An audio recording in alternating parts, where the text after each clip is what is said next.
eu vou começar aqui, estamos um pouquinho atrasados. Deixa eu só acertar aqui minha tela.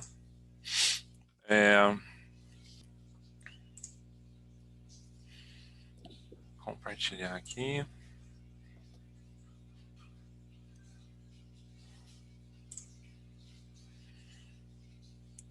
Bom, então, sejam todas bem-vindas a mais uma edição do Coffee Break Regulatório. Agora a gente mudou um pouquinho a apresentação, não sei quem que viu a gravação da última semana, mas colocamos algumas coisinhas diferentes, entre elas, né, esse sloganzinho, né, de irmos muito além do tecnicismo e entregarmos nesse espaço também muito mais do que resultados. A gente procura, eu acho que esse espaço cada vez mais, ele segue o seu objetivo de elevação do mercado nacional de dispositivos médicos, mas eu acho que ele envolve também a nossa procura, não só, né, pelo fortalecimento dos nossos profissionais, por nós trazermos para cá as nossas análises críticas, o nosso livre pensamento, mas também por a gente acho que consegue buscar nesse espaço uma melhoria contínua da cultura de negócios da nossa área no nosso país. E eu acho que é um caminho bom para a gente seguir, então eu sempre brinco, né, fiquem muito à vontade, se vocês falarem, não, cara, acho que a apresentação tem que ter não sei o quê, digam, né, eu acho que a construção conjunta é um traço muito forte, tanto do meu trabalho quanto do que me colocou dentro da SQR Consulting, e eu gosto de enaltecer, por isso também, né, esse espaço nasceu. As regras que a gente coloca nesse espaço, então, procure sempre compartilhar, construir e divertir-se. É muito interessante a forma como a gente consegue, né, eu acho que temos tido sucesso nisso, em construir um ambiente de risco zero para as pessoas chegarem, tirarem dúvidas, e se a gente trocar ideias as mais abertas possíveis sobre os problemas que, no fim das contas, afetam todo mundo. Como a gente costuma dizer, é muito comum que os problemas sejam os mesmos com novas roupagens. E então a gente tenta aqui ter um espaço para profissionais que querem ajudar, que querem conectar, né? Então conectar-se e ajudar os outros a se conectarem também, e que enxergam antes de tudo o valor dos colegas. Uma visão que privilegia esse valor, o que cada um traz para a mesa, ao invés de, né, nós temos uma tendência natural, porque somos seres humanos, né? Ao invés do julgamento ou, né, de qualquer tipo de diminuição, às vezes, do valor das pessoas, por quaisquer que sejam as características que a gente observa de fora. E também os profissionais que não acreditam, né, que querem ajudar a desconstruir esses processos de misticismo e de obscurantismo que muitas vezes existem ao redor da nossa área de assuntos regulatórios, porque ela é puxadinha, mas ela não precisa ser mais difícil do que ela realmente é, e que estão dispostos a vencer aqui a própria vaidade por um setor mais próspero, né? Eu brinco que o legal da gente não ter pauta é justamente isso, nós chegarmos aqui desarmados, sem saber exatamente o que vai acontecer, e construirmos juntos, né, com as nossas visões, trazendo os conceitos, estudando os conteúdos e dando aí as nossas interpretações. Cada vez mais, eu até tive uma reunião com o Marcelo hoje cedo, a gente estava falando sobre isso, é muito importante. Eu acho que todos nós temos essa função dentro das empresas, mas eu tenho sentido como é importante a gente levar, né, principalmente as consultorias, nós levarmos cada vez mais para as empresas as perguntas certas, e porque não existem de fato respostas perfeitas na nossa área. E a gente tenta ir além, então as discussões são realizadas aqui, eu não vou dizer que elas estão tipo perfeitinhas, super em dia, né? Mas eu acredito que elas estejam até que bem dispostas dentro do nosso grupo, o Coffee Break Regulatório. Eu deixo agora essa imagenzinha para você saber que você achou o grupo certo, né? Então fiquem à vontade para pedirem aí para serem adicionadas lá. Convidem as pessoas, eu só peço que as pessoas tenham pelo menos uma participação nos nossos episódios para entrarem, e sempre fica o convite para a comissão de estudos do CB26 da ABNT, que também é um outro espaço muito, muito profícuo, né? Muito cheio de oportunidades aí de crescimento para a gente, para construir as melhores discussões. Então, fica aqui um momento aí das nossas apresentações. Meu nome é Bruno Oliveira, sou engenheiro de materiais e atualmente trabalho na SQR Consulting. Eu vou chamando vocês aqui. Deixa eu só puxar aqui, que fica mais fácil de ver. Então, primeiro a Laís. Oi, meu nome é Laís, sou farmacêutica, trabalho aqui na Duan Comércio Exterior, que é uma empresa de assessoria regulatória também. Legal. Sofia. Bom dia, meu nome é Sofia, eu sou química e trabalho na Ângelos. Legal. Roselen.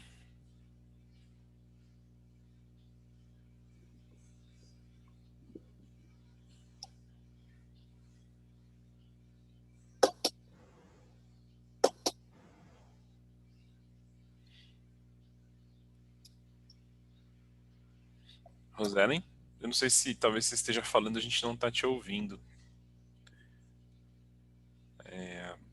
Não sei.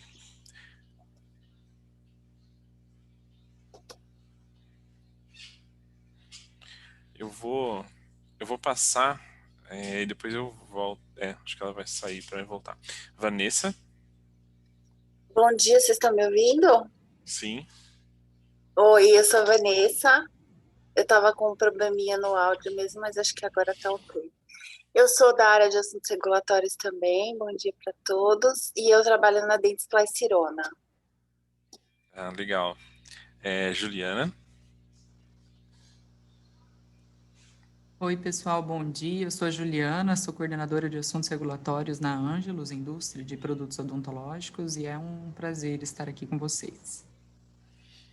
Obrigado. Heitor.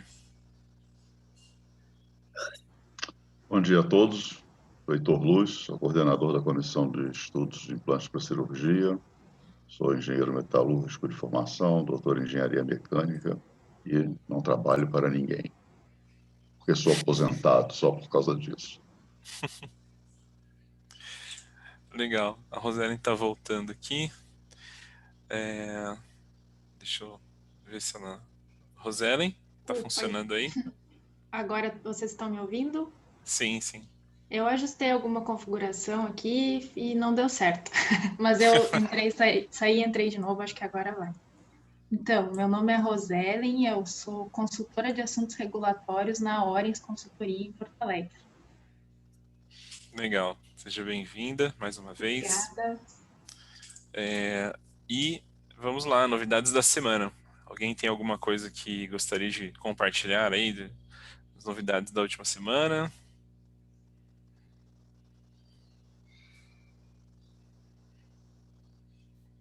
Tranquilo, nada de muito novo, assim? Acho que a Ju trouxe na semana passada, né, a questão do UDI, que acabou publicando depois da nossa reunião, a consulta É verdade. publicou, mas acho que começa a partir de amanhã o prazo para contribuições, se eu não me engano. Ela fica um tempinho após a publicação, ainda espera um tempo para entrar em vigor, digamos assim. Uhum. Que eu vi de novidades da semana passada foi isso. Eu acompanhei o webinar que teve, achei que foi bem legal, assim, eles deram bastante informação até. Sim. E aliás, né, se alguém quiser discutir também alguma coisa, mas não foge muito, assim, né, do que... Também a Anvisa acho que não fugiria, né, muito do que a gente já vê aí para outros sistemas regulatórios. Eu estava só curiosa, gente, para saber como é que fica os que já estão comercializados, que eles dizem que na consulta não vai ser cobrado do que já está sendo comercializado, não vai ser cobrado em termos. Eu entendi que a gente tem que estar em acordo com essa consulta também, para os que já estão comercializados, os produtos que já estão no mercado. Porque tem muitos importados que seguem já, né, o DI de fora, que segundo a Anvisa também é a base do que eles vão criar para aqui, para o mercado nacional. Então eu fiquei um pouco curiosa, mas como a consulta, a Juliana comentou, a consulta ainda acabou de sair, né? Então ainda acho que vai ser assunto para a próxima semana, talvez.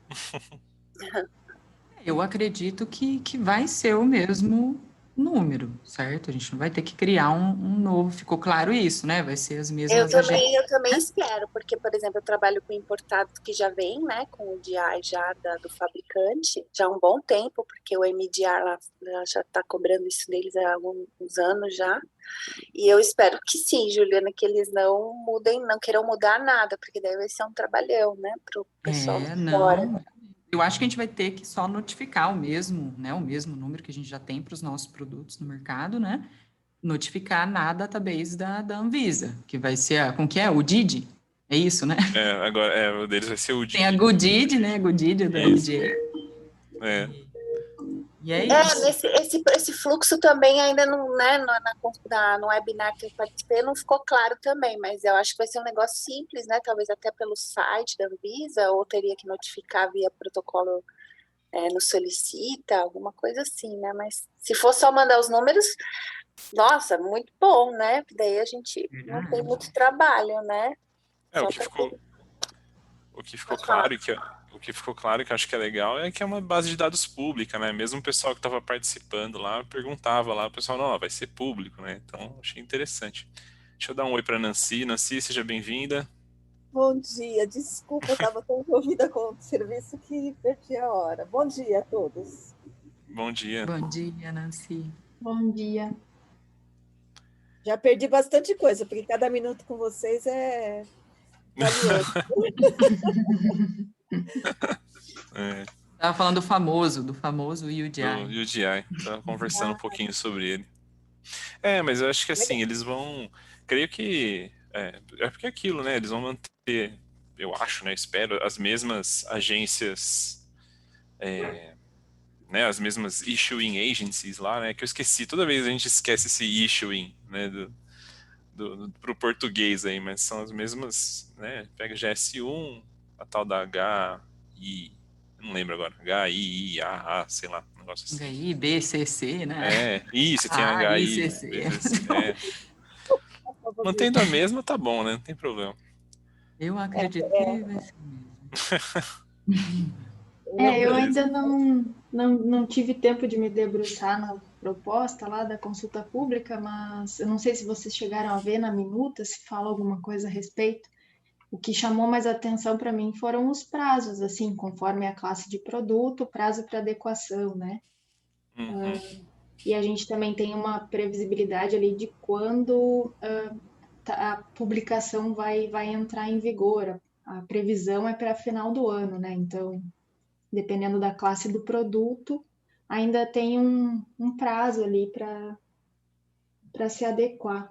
Mas acho que no webinar ele comentou assim, que a ideia era seguir os padrões internacionais, até buscando uma convergência, né?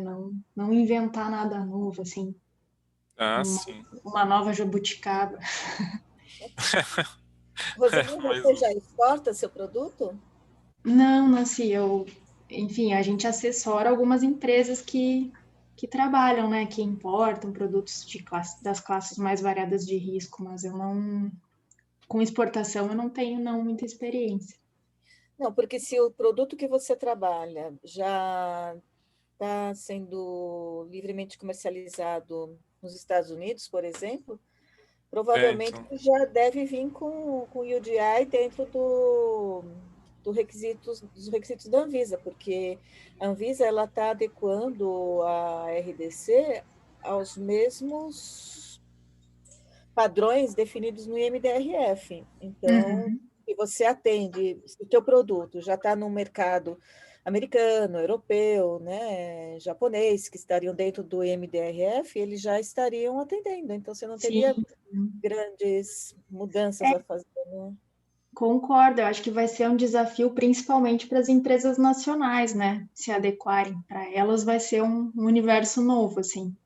E por isso, em função disso, eu acredito que tenham esses prazos para adequação previstos na proposta de RDC. Eu tinha tirado uns prints do webinar, mas eu não estou achando, né? Porque é aquilo, a gente tem sempre tanto arquivo na vida. Mas uma coisa que eu achei interessante, assim, que talvez seja mais desafiador para a nossa realidade, é a questão porque você tem o detentor de registro, né, como um ator importante no meio, e no caso dos negócios que envolvem, né, que fazem o host dos registros, eu acho que isso pode ser bem desafiador pela variedade, né, de produtos que você vai ter ali. E fazer a gestão, né, a gente deu um nome já para isso, a gente está chamando de microconteúdos, né? Fazer gestão desses microconteúdos de informação pode ser desafiador, né? Dependendo do range de produtos e da variedade de realidades que você precisa atender, né?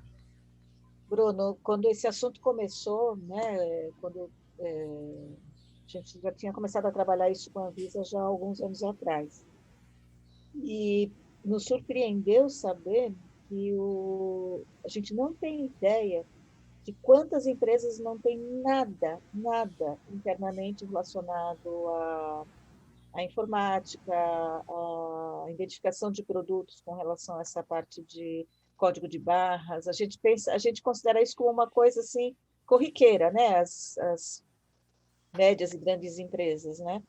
Mas a gente não tem noção de quantas empresas elas não têm nada com relação a isso. Nada. Então, tem empresas que eu concordo com o que a Roselaine falou, tem empresas que vão ter muito desafio pela frente. Muito. Com relação ao GS1, a escolha do GS1 também era um desafio que a gente tinha na Anvisa, porque ela, no começo, ela queria o desenvolvimento de outras empresas que não só a GS1, a Ibix, né, que ela fala, para não ficar num monopólio, né?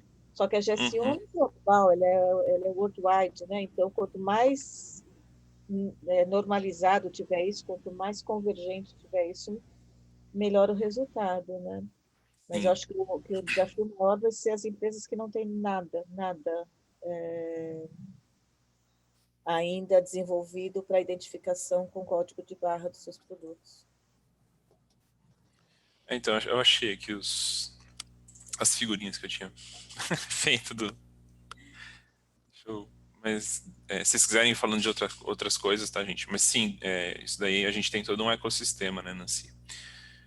Que roda e, tipo, não tem essa questão, né, desenvolvimento, né, de você criar código de barra, fazer identificadores únicos, correlacionar isso com o sistema, ver como é que esse negócio interage com o seu ERP, e tem tudo isso, né? Deixa eu achar aqui. A gente estava falando dos detentores, né? Eu achei bem interessante na apresentação do rapaz, eu não vou lembrar o nome dele agora. Quando foi o webinar, eu não assisti. Boa pergunta, primeiro, hein? né? Foi Primeiro semana de passada, julho. sei lá. Foi na quinta, se eu não me engano. tanta coisa na vida, né? Foi dia primeiro. Vocês têm o link da webinar? Foi quinta-feira. Isso, foi Vocês têm quinta-feira. o link da webinar? Então, eu não tenho, porque geralmente a Anvisa demora um pouquinho para disponibilizar o webinar, mas não sei se eles já colocaram. Já saiu, já? Eu coloquei o da notícia que tem o link Isso. para a reunião. Ali já está disponível, sim. Que bom. Eu acho que ficou gravado na hora mesmo. Por esse Tá. mesmo link eu consegui acessar depois. Tá no chat aí. No mesmo link, gente, que fica. Uhum. Quem clicar lá consegue ver a gravação. Sim. Então beleza. Obrigada. De nada. Então, eu achei interessante, né, que durante a apresentação, aí eu tirei alguns prints, né, por causa disso, né, que como a gente tem essa figura, né, de que o detentor da regularização nem sempre será, né, a empresa que realmente faz o trânsito dos produtos, né, falando da forma mais aberta possível, assim, mais genérica possível, aí ele assume, né, ele acaba assumindo diversas responsabilidades ligadas ao contexto da minuta, né, pelo que eu entendi durante a apresentação, né, a minuta ainda não saiu. Mas a gente vai ter um ator importante do processo, né? Aqui, tá vendo, tem os tempos, né, por classe de risco, Aí tem os 2 anos aí, por caso do produto, né? Uma adição de 2 anos para produtos reutilizáveis.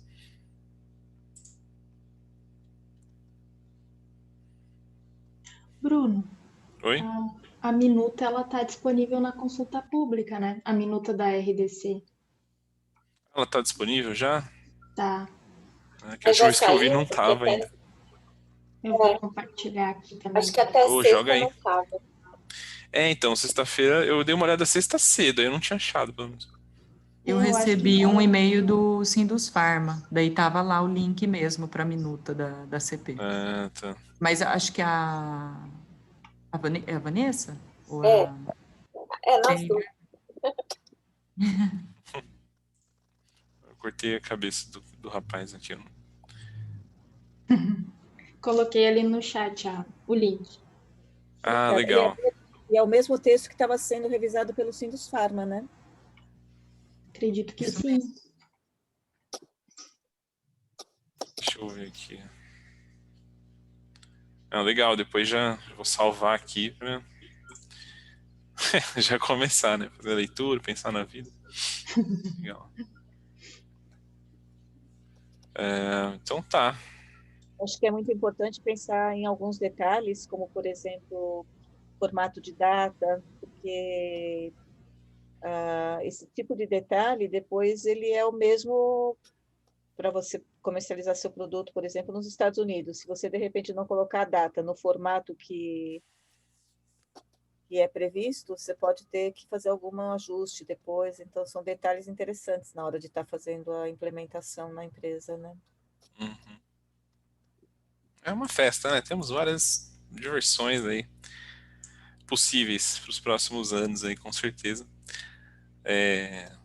Mas é isso. Se alguém, ao menos que alguém queira adicionar alguma coisa, acho que a gente podia entrar na pauta. E aí vocês colocam aí né? Quem quiser aí tivesse algum questionamento, alguma coisa que gostaria de discutir, fique à vontade. Ou se quiserem falar de UDI também, não tem problema. Também é um ótimo assunto.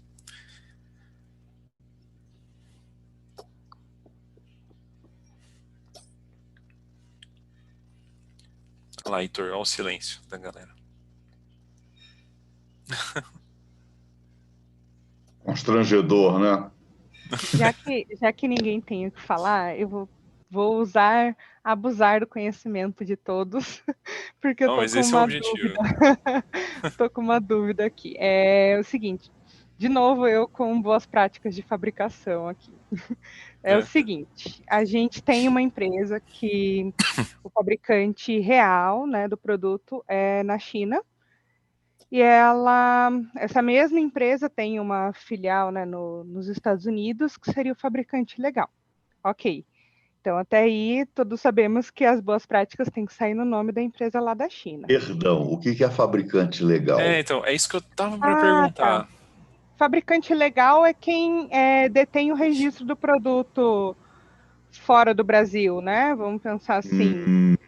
O nome que vem na embalagem é dessa empresa dos Estados Unidos. Deve ser o detentor do Teoricamente, Isso. teoricamente foi quem, como é que se diz? No registro de produto é quem vai fornecer o implante. Isso mesmo, exatamente. Tá? Exatamente. Ou seja, é o fornecedor, efetivamente. Isso, o fornecedor, o fabricante verdadeiro. Agora, Mas não é exatamente. é que às vezes o detentor é um e o fabricante no registro, o fabricante real é outro. A gente chama fabricante legal o detentor do registro, do número do registro no país. No Brasil. Que entra com a documentação na Anvisa. Em nome de, aí esse é o fabricante. Tá, então, peraí. Não necessariamente o fornecedor, né, o fabricante da planta, né, lá, que vai Isso. mandar Vamos acertar alguma coisa. Tem que fazer. Vou até anotar aqui. O detentor de registro tem que ter um endereço, uma instituição, um CNPJ brasileiro. No Brasil. Não. Aqui, nesse caso, seria o importador solicitante, Heitor. Seria uma terceira empresa. Então o detentor é o importador. Isso eu ia mesmo. falar que ele pode ser um importador. É só para tornar claro o que nós estamos falando. Então, o Aham. Mas é um detentor do fabricante registro, ou um importador? o São 3 detentor do registro, empresas aqui. espera aí, deixa eu continuar. O detentor do registro é o importador. Ele disse que vai importar da onde? Dos Estados Unidos? Ele importa, tecnicamente, quem tem o produto lá fora é uma empresa dos Estados Unidos. Mas Mas esse produto realmente é fabricado na China. vocês estão num imbróglio. Teoricamente, essa empresa nos Estados Unidos não fabrica nada. Isso, ela só é Não é ela quem vai detentora ser do registro. submetida a boas práticas. Isso mesmo, exatamente, Quem Heitor. vai ser submetido a boas práticas é da China. Isso Agora, mesmo. se no registro não disser que isso vem da China, não vai ter boas práticas na China. Aí você não vai conseguir importar. Não, no registro aparece que, por isso que daí no registro aparece o fabricante legal e o fabricante real, né? Até Mas no próprio é porque vocês estão criando uma terminologia que não existe na regulamentação. Não, Heitor, você está enganado, Existe desculpa. sim. Existe sim, esse é um assunto muito, mas exaustivamente discutido pela Anvisa já há alguns anos. Fabricante legal? Exatamente. Então, acabei isso que eu ia de perguntar, em colocar- qual legislação que está? Eu acabei Aonde de tem pôr isso? aí. Isso, eu acabei de pôr no bate-papo. Uma das várias legislações falam a respeito disso. Aqui eu mandei Inclusive para até no formulário, né, Nancy, de, você. por exemplo, produtos para saúde, classe notificação agora, existe fabricante legal e real. Essa que eu peguei para vocês é da RDC 36, tá? Mas esse assunto já virou instrução normativa, ele é extremamente discutido, porque isso é uma coisa mais de Brasil do que de outros países, porque principalmente isso trazia muito transtorno na hora das importações, porque você tinha que definir o que era fabricante real, o que era fabricante legal, tinha determinados momentos que você não sabia se você tinha que indicar no rótulo do produto o nome do fabricante legal ou o nome do fabricante real. O fabricante legal, eu coloquei para vocês a definição da RDC 36. Eu peguei qualquer uma aí, tá? Eu peguei da 36. Fabricante legal é pessoa jurídica com a responsabilidade pelo projeto, manufatura, embalagem e rotulagem do produto antes de colocá-lo no mercado sob seu nome, sendo essas operações realizadas ou não pela própria empresa. Se for realizada por outra empresa, a outra empresa vai ser o fabricante real, é quem realmente tem as etapas de fabricação do produto. Domínio tecnológico. Olha, Não é domínio tecnológico, é quem faz o produto. O domínio tecnológico, acho que está mais para o fabricante quem fabrica. do que para o real. Então, o legal é que tem o domínio tecnológico e contrata uma empresa ou tem uma filial da própria empresa, do próprio Grupo Fabril. Quem põe a mão na massa, Bom, né? então eu peço perdão porque eu não sabia disso. Mas não é um termo antigo. Mas me parece que isso aí novo. faz muito sentido dentro de empresas, como eu disse, que tem um CNPJ no país. Não, isso é para produtos importados também, e o CNPJ é quem faz o registro local no Brasil, aí é outra história. Daí é uma terceira empresa, né? Uma terceira eu empresa. entendo, É o detentor do registro. Eu entendo isso que está sendo colocado aí. Agora, para mim, não tem lógica. O detentor do registro é outra história. É quem registra, regulariza o produto junto à Anvisa. Esse detentor do registro pode registrar um produto que não foi fabricado por ele e nem que ele é o fabricante legal. Ele pode ter um power of attorney de uma outra empresa autorizando ele a registrar aquele produto no Brasil. Mas ele não é nem o responsável pelo design do produto, ele simplesmente tem o direito de importar e distribuir no Brasil. E aí o fabricante legal é quem detém direitos sobre o produto, é isso? Exato. Então, tá bom. Então, a minha dúvida vem vamos à sua pergunta. Não tem problema. Ótimo. A minha dúvida é o seguinte: eu enviei, então, toda a documentação para a Anvisa do fabricante real, desse caso, né? A empresa que realmente produz o produto, porque é ela que vai precisar da BPF.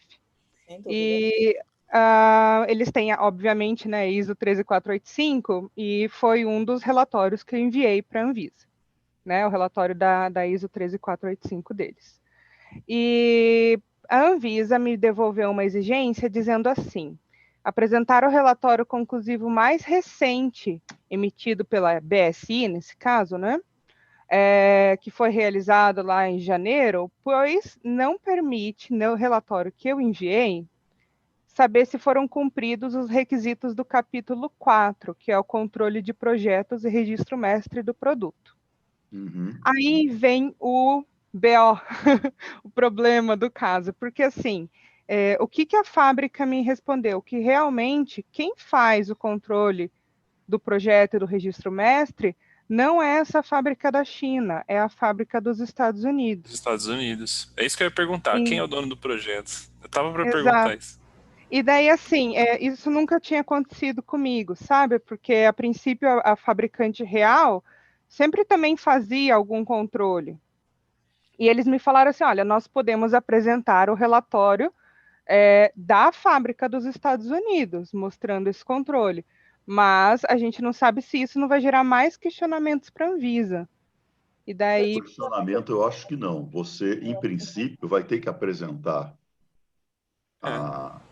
vamos dizer, as boas práticas do 13485 da empresa americana. E você vai ter que pagar 2 boas práticas. Esse que era o medo. Uma na China e outra nos Estados Unidos. Essa daí não tem para onde fugir, né? Mas não tem como pedir uma declaração, já que a China, você falou que a fábrica da China não faz. Quem faz nos Estados então é feito nos Estados Unidos. Mas não são do mesmo grupo? São, é mesmo não, ele grupo. é projetado nos Estados Unidos. Olha, não interessa aonde as empresas estão sediadas. As boas práticas são exercidas também aonde é fabricado. Sim, mas eu estou indo no ponto, Heitor. Não, o ponto na verdade, eu não estou discordando, tá, Heitor? Só estou querendo agora, no meu raciocínio, traçar uma estratégia de conseguir que essa BPF não seja desmembrada em 2 taxas, porque é o mesmo grupo. Então, deixa eu fazer mas aí... agora é isso mesmo que eu preciso. Você vai ter que ter uma pessoa capaz de convencer a Anvisa. Exato. Então, vamos organizar o assunto. Laís, primeiro, a Anvisa ela não costuma aceitar um relatório de ISO 13485. Não, isso... Não, observa, Nancy. Deixa eu concluir, peraí. Eu entendo que essa auditoria ela deveria ter sido realizada com base no MDSAP. Essa auditoria... Então, a empresa não tem MDSAP. Nesse período que a gente está passando de pandemia, eu já tive algumas empresas que com o relatório da ISO 13485 e um relatório da autoridade sanitária do país de origem, no caso NMPA, nesse caso aqui, a Anvisa foi para frente, né? Deferiu o processo, mesmo não tendo o MDSAP, pela pandemia, né? Então, perfeito, Laís. Então, aí, a hora que chega essa questão do projeto, dentro da certificação na China, deveria ter sido feito um contato com o fabricante legal, ele deveria ter fornecido a documentação relacionada ao controle do projeto, e isso deveria ter entrado no relatório de boas práticas de fabricação da China, onde ela diria: a parte de controle de projeto, ela está sob o chapéu do fabricante real, porque o que a China faz, ela faz com total orientação do fabricante legal, senão ela não poderia estar fazendo. Então, na hora que você chega nessa questão de controle de projeto, toda a documentação deveria ter sido fornecida e auditada pela documentação apresentada pelos Estados Unidos. Eu concordo. Isso tudo comporia o seu relatório de certificação do sistema da qualidade.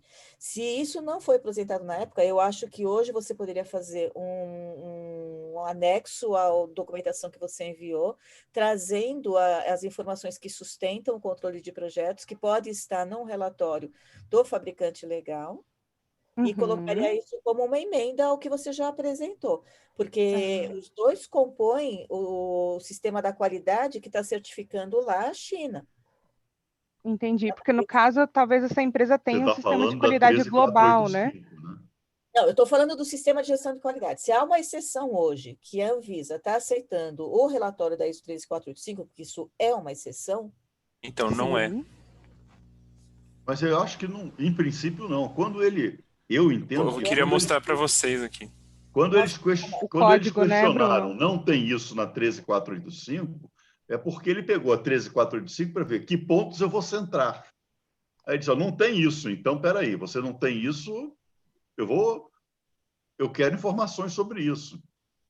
É porque Eu assim, posso, Não vai fazer uma inspeção de ponta a ponta, não vai ficar um mês lá na China. Pô. na realidade, o que que acontece? Eu até recebi de uma outra empresa um comunicado da Anvisa há um mês atrás, mais ou menos, dizendo o que que eles estão fazendo agora durante a pandemia, como é que está sendo a análise de risco, para eles dizerem assim, não, a gente pode aceitar algumas outras documentações para a emissão da BPF do Brasil, ou nós vamos fazer uma auditoria remota, ou nós precisaremos esperar por uma auditoria física.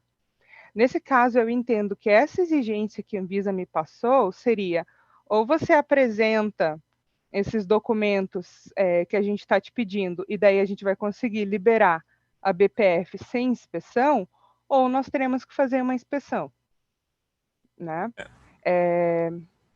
A única questão assim que eu fiquei, eu entendi, eu acho que eu entendi o que a Nancy quis me dizer é em relação a enviar então o relatório de inspeção da auditoria dos Estados Unidos como um complemento à auditoria da China e dizer que quem faz essa parte, né, do capítulo 4 é a empresa dos Estados Unidos. É isso, Nancy? Eu que me enganei aqui. é porque você teve uma Sim. exigência. Você não teve uma recusa do relatório que você Sim. entregou. Você teve, olha, eu não estou enxergando aqui o item 4. Ok, você não está enxergando porque a empresa, o fabricante na China não é o fabricante legal. O fabricante legal é o dos Estados Unidos. Então, agora eu vou te apresentar, em complemento à documentação que eu te enviei, o resultado da auditoria do fabricante legal. Perfeito. Mas eu acho que eles vão te Faz pedir outra sentido. taxa. Você acha, Bruno? Mas não existe uma etapa fabril nos Estados Unidos. É só um Existe. controle de documento. Não tem uma etapa fabril, mas olha aqui a mensagem da Rosellen aqui no chat, ó. Deixa eu ver aqui. A definição é porque, assim, a etapa de projeto, ela também te coloca como um fabricante, né? Tá vendo, ó? Qualquer pessoa que projeta, fabrica, monta ou processa. Então, se a gente tem esse ou aqui, quer dizer que qualquer uma dessas 4 coisas enquadra você como um fabricante. Entendeu? E aí, assim, eu tô dizendo porque é uma coisa que, pelas experiências que eu já tive, eu acho que vai acontecer, entendeu? Se ela quisesse Sim, outra essa certificação, ela estaria definição, colocando Bruno, essa exigência. é para fabricante no país.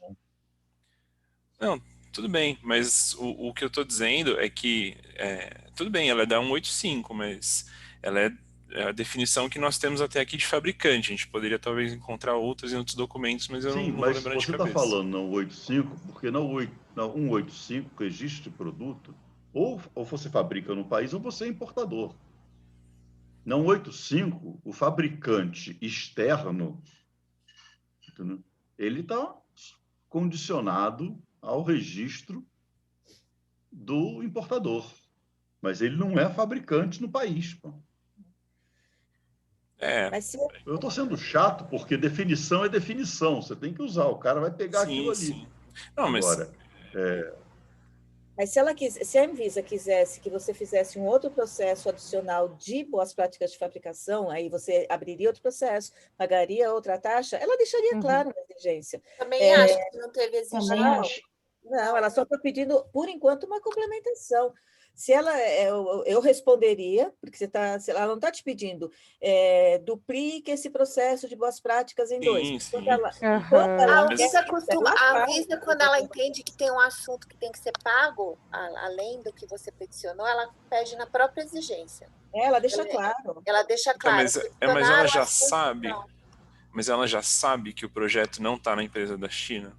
Sim, porque isso foi escrito, porque provavelmente no relatório da China está descrito como item não aplicável, porque a China não é a Tá. detentora do projeto. Entendi. Então, eu trataria isso de duas formas. Ou responderia de imediato, mas toda exigência que você tem, é legal você mandar um e-mail para o Avisatende, falando, olha, eu estou com o processo tal, em aberto, uma exigência, eu queria alinhar aqui o entendimento, se eu entregar isso assim, assim, assado, se isso atende a essa exigência, aí você vai ter uma resposta, sim, atende ou não atende, e aí você faz a entrega já com uma anuência, pelo menos Perfeito, Nancy. discutir. Foi o que eu pensei em fazer realmente. Eu mas seria mais objetivo. Eu encaminharia direto o certificado da 13485 do fabricante. Do fabricante, não, do legal. Você tem que mandar o relatório. Mas ela pode só validar que ela vai fazer isso. É questão de 48 horas. Ela fala, ó, eu vou fazer isso, tudo bem? E aí ela pode até dizer na exigência que, olha, conforme conversei com vocês antecipadamente, estou apresentando aquilo que nós alinhamos no contato via Avisatende. Até porque nada impede que, se realmente a Anvisa queira fazer a inspeção na fábrica, que a fábrica não comece a fazer também essa análise do capítulo 4. Ela também pode ter, dentro da fábrica da China, esse controle replicado do controle da fábrica dos Estados Unidos. Daí não teria que pagar duas taxas. Não consigo ver como. Não, mas aí não vai encaixar direito essa ideia. Assim. E nem a Anvisa vai inspecionar a fábrica dos Estados Unidos, não é comum isso. Ela vai normalmente inspecionar ou a unidade fabril real, ou a unidade de esterilização. Dificilmente ela vai na unidade do legal. A menos que tenha alguma etapa fabril na parte... Pô, mas tem a parte mais importante. O projeto. A parte mais importante. Sem dúvida é mais importante, mas a inspeção de boas práticas geralmente se dá nas unidades fabris, né? Não no fabricante legal. Sim, geralmente porque o projeto normalmente está lá na unidade fabril. Entendeu? A questão é que não, nesse caso não está. De ser um grupo grande, onde o fabricante legal é uma parte, está situada num endereço, e tu vai ter esse fabricante, por exemplo, no certificado de livre comércio, e a certificação de boas práticas, ela vai estar atrelada às unidades fabris, né? Que desempenham a produção. É o que eu tenho visto, assim, normalmente. O que eu também vejo, encaminha o certificado de boas práticas dessas unidades fabris, e os outros documentos relacionados ao projeto, eles são elaborados por essa outra unidade, que é a entidade legal, digamos assim, né? Que seria o fabricante legal da definição ali que a Nancy encaminhou. Nancy, fiquei curiosa com esse canal aí, o Anvisatende é o Fale Conosco? A gente está falando da mesma coisa? Não tem mais o Fale Conosco. O Fale Conosco o Fale Conosco é o formulário da internet, aquele, né? Até tem. Então, assim, não tem mais desculpa. Antigamente, quando nós tínhamos uma exigência, nós colocávamos um chamado. Chamado de exigência. Isso, saudades. Aí a pessoa que fazia a análise técnica do processo ligava no telefone que a gente deixava e a gente tinha a possibilidade de falar, conversar. Sim. Hoje era maravilhoso. Era maravilhoso, mas já experimentamos também com um cliente meu o novo modo de hoje, que é, ao invés de você ligar e falar ou deixar seu telefone e a Anvisa ligar de volta, o técnico que analisou, você escreve lá a mensagem com a sua dúvida, tenta explicar como você entendeu a exigência, pode até pôr a resposta que você está imaginando que seria a resposta que estaria indo de encontro, que está sendo perguntado, e a Anvisa está respondendo super rápido, bem rápido. Tu mesmo, ao invés de você estar falando, está escrevendo, né? Eu acho isso legal. Ela continua solícita, na minha opinião. Inclusive, até nessas notificações de revisão processual, que a gente tem só 15 dias, né, para responder, eu já enviei Fale Conosco, porque a Anvisa tem 15 dias úteis, né, para responder o Fale Conosco, e eu escrevi assim, peço encarecidamente que me responda num prazo num tempo hábil, né, dentro Sim. do que eu tenho, e a Anvisa respondeu rapidinho, assim, foi Olha lá, bem legal. põe em letras garrafais. Exato, urgente, pelo amor de Deus. Uma emergência. Exato. Ela atende. Exatamente. Perfeito, eu tinha ficado em dúvida se era um outro canal, que não Fale Conosco, que a Nancy falou em Anvisa Atende, daí eu fiquei... Não, Ah, é que eu confundo todos os nomes. Sim, não, mas é o mesmo, né? É o mesmo. Ah, legal, bacana. Não, eu entendo, voltando até pelo que o Bruno falou, assim, o projeto é uma parte tão importante e tá ali, né, que é uma das, entre aspas, aqui, etapa fabril, porque por mais que não tenha mão na massa, vamos dizer assim, lá nos Estados Unidos, eles estão com uma parte, que é o projeto, que é muito importante, sim, mas eu vou tentar ao máximo com que a Anvisa Lógico. libere uma BPF só para a China, né, então... Lógico. Vou Também tentar... estamos torcendo. Tomara. Por esse texto que está exposto aí, é só a China que vai sofrer a BPF, porque só ela vai receber certificação. Só que, Laís, você não pode esquecer de um detalhe. O Quality Agreement é mandatório, porque você tem um produto sendo fabricado na China, cujo controle de projeto é nos Estados Unidos, e tem que ter um acordo de qualidade entre os dois, porque o detentor realmente do projeto é os Estados Unidos, e a China só está fabricando mediante um Quality Agreement. Então, é importante você pôr isso junto. É legal colocar junto. Mesmo ele sendo de um sistema de qualidade global, vocês... Sim, você acha que vai existir? Não, tem que existir um acordo de qualidade entre as duas unidades, porque você só vai fazer na China mediante um ajuste bem fino de que a China vai fazer exatamente conforme as especificações que o fabricante legal determinar. Perfeito. O projeto. É bom Mas colocar você fecha o... Fecha o ciclo, teoricamente, né? tudo Teoricamente. está estabelecido em projeto. Posso explicar? Então, o negócio que eu queria também comentar é que essa coisa do relatório e tal, é uma coisa que com a né, de poder usar um relatório da 13 e tal, é porque assim, com a pandemia, lógico, isso se acentuou bastante, mas a Anvisa já vinha em diversas situações pedindo e aceitando, né, pedindo os relatórios de algumas situações diferentes, né, que a gente consegue encontrar aqui nessa RDC aqui, ó, na 183 de 2017. Inclusive, eu acho que entrou em consulta pública, né, o texto de uma minuta cujo objetivo é revisar o conteúdo dessa RDC aqui. Que, inclusive, seria a cópia do relatório de inspeção emitido por uma autoridade sanitária membro do MDRF, né, Bruno? Acho que a gente...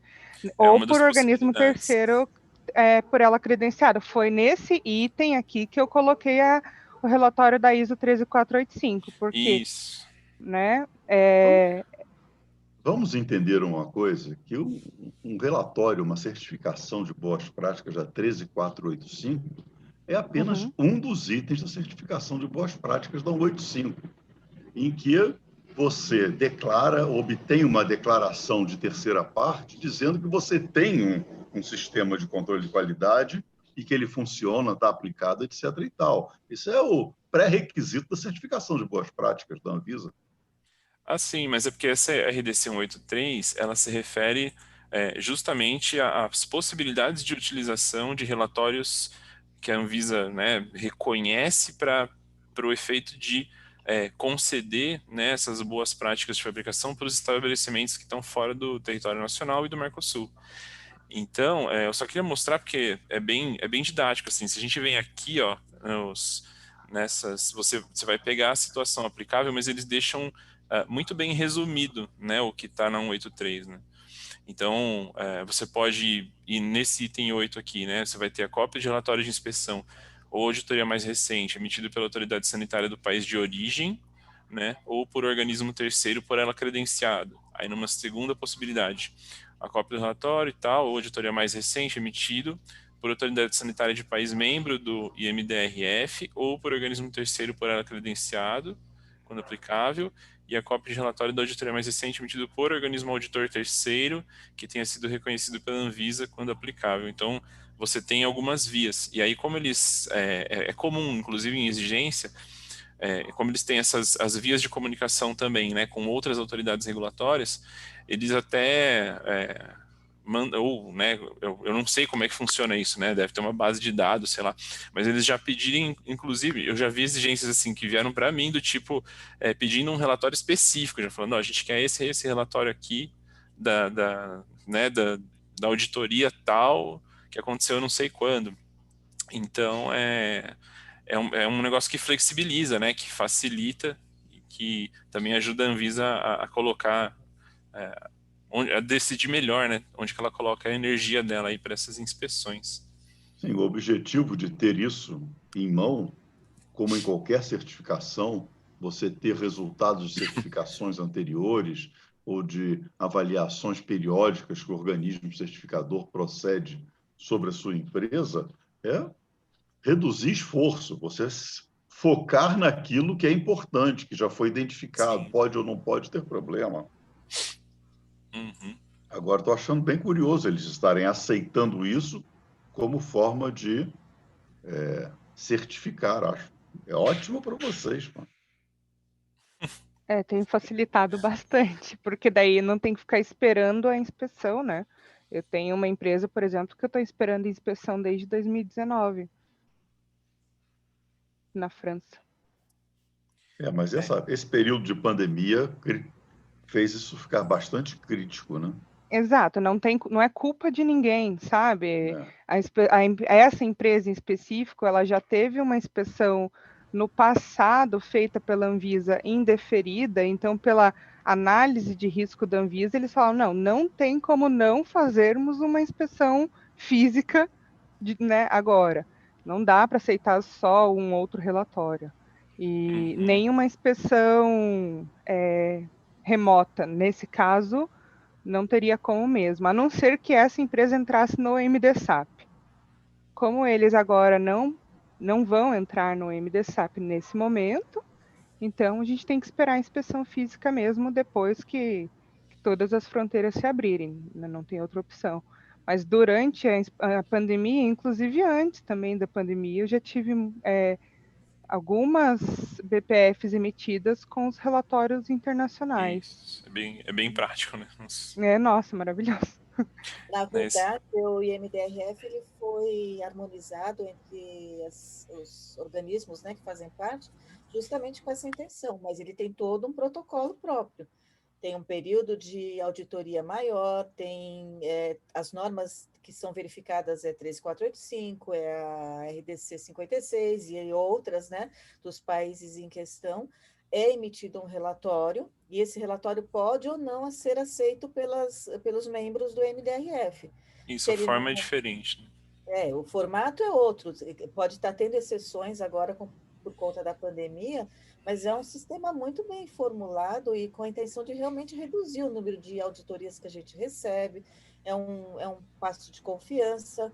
Foi feito todo um processo de certificação de organismos certificadores, então não são todos os organismos certificadores que estão autorizados a fazer auditorias MDSAP, né? Uhum. E é bem interessante, realmente, é algo que trouxe, é lógico, um custo maior para as empresas, porque ao contratar uma auditoria MDSAP, ela é mais cara, né? Porém, é uma auditoria única, né? Não vem FDA. Infelizmente você vai ter que pagar tanto a taxa da Anvisa quanto o MDSAP. Né? Segue nessa lógica ainda. Né? Mas o mercado é americano, por exemplo, vai receber o MDSAP, mas não vai receber o FDA, não vai receber a Anvisa, não vai receber uma auditoria específica. Hoje o Canadá, se eu não me engano, só tá o MDSAP, né? Só? Isso. É só MDSAP.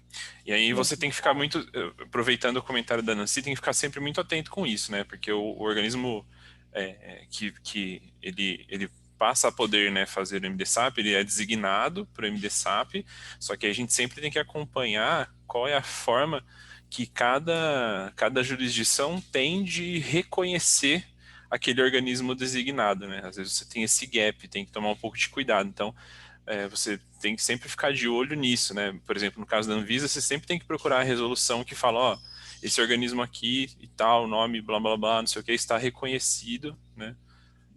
Porque às vezes você tem essa... Ela já reconheceu vários, ela já fez várias Sim. publicações de reconhecimento. Isso. Os principais já tem uma lista, né? Bem legalzinha. Tem que sempre ficar de olho, porque às vezes a empresa lá fora, né, nesse tipo de situação, Laís, que envolve tipo uma galera e que é muito, muito comum as pessoas não conversarem direito, né? É bom ficar de olho nesse tipo de coisa, porque às vezes o cara contrata lá, fala, não, tem MDSAP e tal, aí ele está no país, né, aquele organismo que é designado pelo MDSAP, ele está reconhecido no país que o cara tá, só que ele não foi reconhecido pela Anvisa, por exemplo. Então, nesse processo de trazer o produto, às vezes tem uma janela e você não sabe, tem esse tipo de coisa, né? Tem que...